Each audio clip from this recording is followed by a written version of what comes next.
السلام عليكم ورحمة الله وبركاته. في فيديو جديد اليوم غادي نسلو الضوء الحياة ديال ابراهيم عليه السلام، النبي اللي تحدى القوم ديالو وابتلي بواحد البلاء عظيم على الحق رغم كل المخاطر، ولا رمز ديال التوحيد والايمان والثبات على الدين. في باب الارض الوثنيه والصنميه الى مكه من عباده الاصنام الى دعوه الناس لعباده الله بوحده. قصه ابراهيم عليه السلام ماشي غير حكايه ولكن درس وعبره اللي دازت عبر الاجيال، نعيشوا معها الرحله تاعها، معجزاتها، اختباراتها، ونشوفوا الدروس والعبر اللي غنستافدوا بهم. ابراهيم عليه السلام نشأ في واحد المجتمع اللي كان مشغول بالعباده تاع الاصنام والكواكب، حيت الاصنام كتصنع غير باليد تاع البشر وكيعبدوها. من الشباب تاعو قلبو بالفطره كان كيميل للحق، فاش لاحظ بلي هادوك كيعبدوا الاصنام ما كتشوف ما كتسمع ما كتنفع ولا كتضر، هو تفاجئ وقال في راسو علاش كيعبدوا هادو الاصنام؟ بعد ما تاكد ان العباده يجب تكون لله بوحدو، بدات الدعوه تاعو الدعوه بالحكمه والمنطق، خاطب به القوم تاعو سولهم لماذا تعبدون ما لا يسمع ولا يبصر؟ ولكن الكفار والصرامة الجاهلية كانت قوية عندهم، القوم رفضوا الدعوة تاعو وأصروا على العبادة تاع الأصنام. باش يطيح عبادة الأصنام قرر إبراهيم عليه السلام يهرس الأصنام. واحد الليلة ما فيها حتى حد مشى لواحد المعبد ديال القوم ديالو وهرس الأصنام كلها إلا داك الكبير فيهم. فاش سولوه الناس من فعل هذا بآلهتنا؟ جاوبهم اسألوا الكبير منهم لعله يتكلم. أنا بغا يبين بلي ما كاين لاش تعبد الصنم ما كينطق ولا ما كيشوف ما كيقدر حتى يعاون راسو. هذا كان واحد التحدي كبير للقوم ديالو اللي عصبهم بزاف، حيت شبه بهذه الفعله بحال ضرب بالعقيده تاعهم. قصة تاع إبراهيم عليه السلام مع القوم تاعو مازال ما سالت، بعد ما حطوا الأصنام واتهموا بالكفر والزندقة زعما كيتبع شي دين آخر، قرروا يعاقبوه. من بعض الروايات قالت على شي حاكم ظالم، المهم وقيل غالبا النمرود.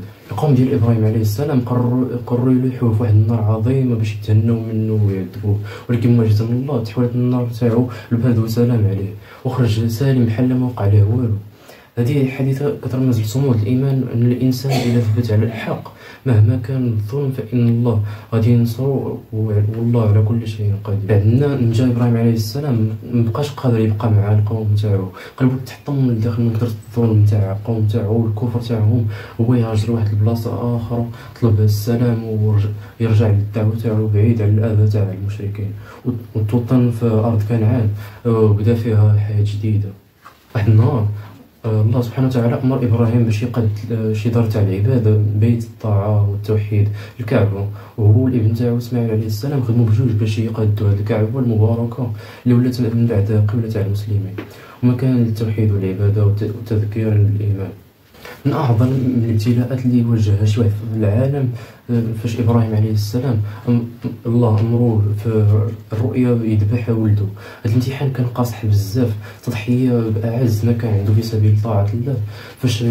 فاش مشى يدير داكشي اللي أمر الله به بين واحد الإخلاص كبير بزاف بلا ما يعترض ولا يتردد. بحسب الرواية الله نزل ذبيحة بلاصة ولده ونجاه كإكرام للإيمان تاعو، كون ما كان حاولش وكان يمكن يذبح ولده والله أعلم. فاش كان إبراهيم عليه السلام كيتأمل طلب من الله يوريه كيفاش كيحيي الموتى، ماشي باش يختبره ولكن باش يزيد له الإيمان تاعو.